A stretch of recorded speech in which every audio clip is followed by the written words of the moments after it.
Let's discuss some of the top things DJs should do. Keep it locked.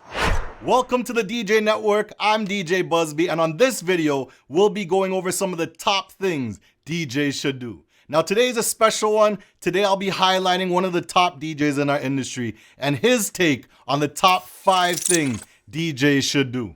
Now, I'm from Toronto, Canada, but the cool part about this video is I'm actually posting this right now from Trinidad. I'm here in Trinidad for Trinidad Carnival, which is one of soca music, the genre I specialize in, one of our biggest festivals. To relate it to something, it's kind of like the Coachella of our industry. And I'm here for Trinidad Carnival, which is my first stop on my 2024 International DJ Tour.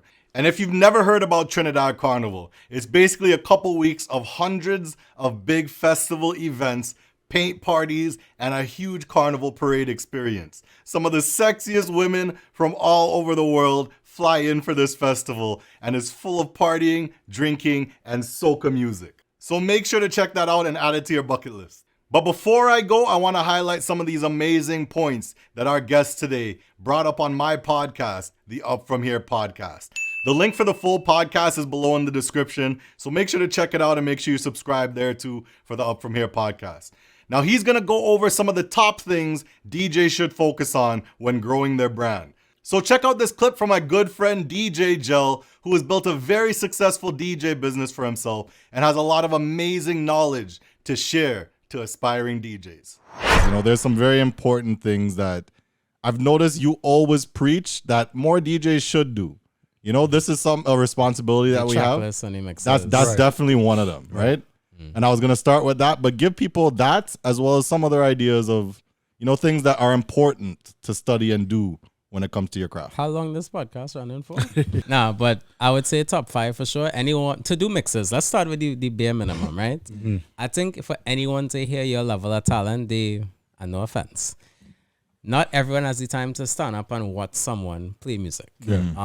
I understand Twitch is a platform for that, but I think you were the one who told me Twitch audience is different from anyone else, right? And people are going there to see that.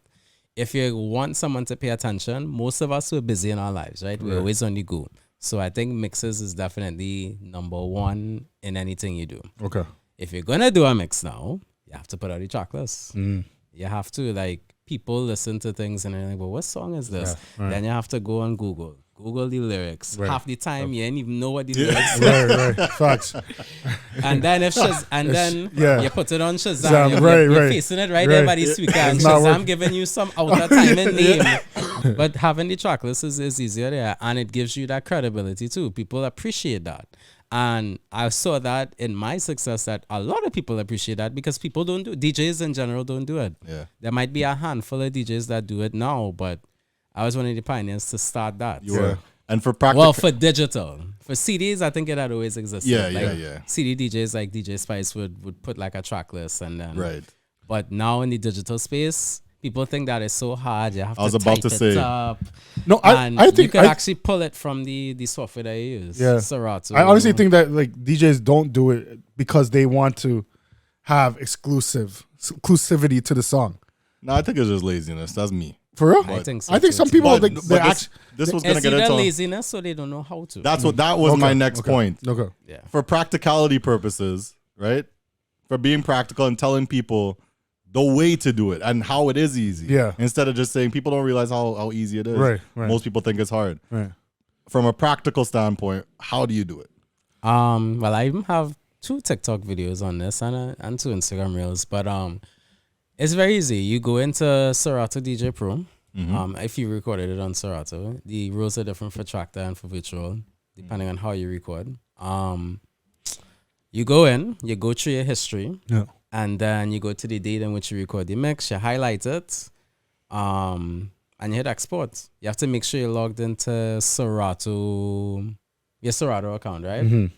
And once you export it, the list comes up. You copy and paste it into a Word document. You clean it up because I think you got to get rid of the timestamp so to have what time you played the song.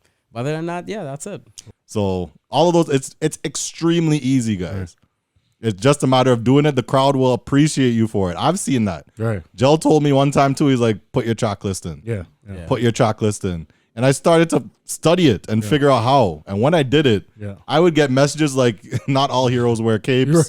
Thank you so much for the track list. I appreciate you for putting the chocolate. It makes a difference. It makes a difference, yeah. You know? Now, beyond the track list, is there anything else you would give advice on where that's concerned? Don't give up. I think that a lot of people who come into entertainment think that success happens overnight, right? Yeah. And again, this sounds very cliche, and until you meet someone who's successful, you won't know. Every single person who's in entertainment is going through something. Yep. Absolutely.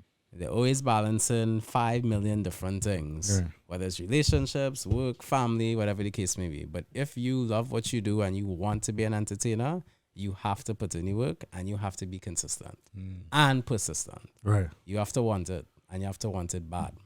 I've started with a lot of people and I've not finished with a lot of people. Okay. Amen.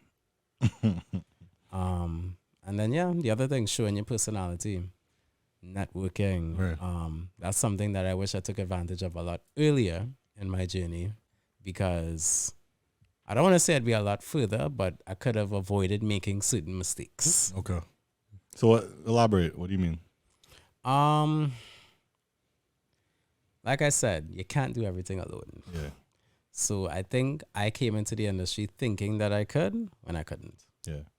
Amazing points, Jel. Thank you for sharing that with the DJ Network. And thank you guys for watching. Drop your comments below and let us know the top things you think that DJs should focus on. Don't forget to hit that like button, comment, share, subscribe, and thank you to DJ Jel once again for all the advice. We hope it gave you help and perspective on the things to pay attention to as a DJ. Again, if you want to check out the full episode to that whole podcast with DJ Jel, the link is down below. Thank you for watching, and I'll see you guys on the next one.